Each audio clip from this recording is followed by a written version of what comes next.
નમસ્કાર, આપ જોઈ રહ્યા છો JKS ગુજરાતી. વાત કરીએ તો ઉપલેટામાં જૈન જાગૃતિ ટ્રસ્ટ દ્વારા ઉનાળાની ગરમીને ધ્યાને લઈને જાહેર ચોકમાં લોકો માટે ઠંડી છાશનું વિતરણ કરવામાં આવ્યું હતું. રાજકોટ જિલ્લાના ઉપલેટામાં વર્ષોથી સેવાકીય પ્રવૃત્તિઓ કરી રહેલ જૈન જાગૃતિ ટ્રસ્ટ દ્વારા દર વર્ષે ગરીબ અને મધ્યમ વર્ગના બાળકો માટે ખૂબ જ રાહત દરે ફૂલસ્કેપ ચોપડાનું વિતરણ કરવામાં આવતું હોય છે. આ સંસ્થા દ્વારા 5 વર્ષથી ઉપલેટામાં પાણીના પરબ, ઉનાળામાં દરેક ચોકમાં ઠંડી છાશ, ચોપડા વિતરણ વગેરે અલગ અલગ સેવાકીય પ્રવૃત્તિઓ કરી રહ્યા છે.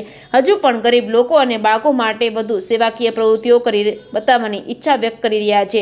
આજે પણ આ સંસ્થા દ્વારા ઉપલેટા શહેરના બાપુના બાબલા ચોક ખાતે ધોમધકતા તાપથી લોકોને રાહત મળે તેને ધ્યાને લઈને જાહેર ચોકમાં જ્યાં લોકોની વધુ અવરજવર હોય ત્યાં ઠંડી છાશનું વિતરણ કરવામાં આવતું હોય છે, જેથી ગરમીમાં ખરીદી કરવા આવતા લોકોને થોડીક રાહત અનુભવે અને લોકોને થોડીક ઠંડક મળી રહે છે. JKS ગુજરાતી સાથે અર્શી આહિર, ઉપલેટા.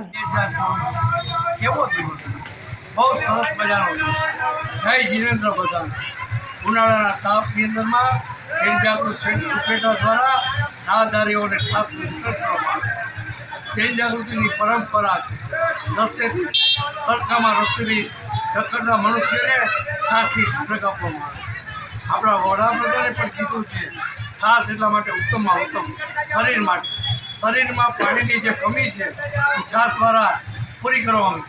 જૈન જાગૃતિ વર્ષોથી પરંપરાઓ વિચારધારાથી ભરેલી છે.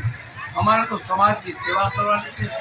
આજે છાશ હોય, આવતીકાલે પાણી હોય. સમ એરિયામાં અમે દેવા જવાના છીએ છાશ અને નોટબુકનું પણ વિતરણ કરીએ. આ છે જૈન જાગૃતિ.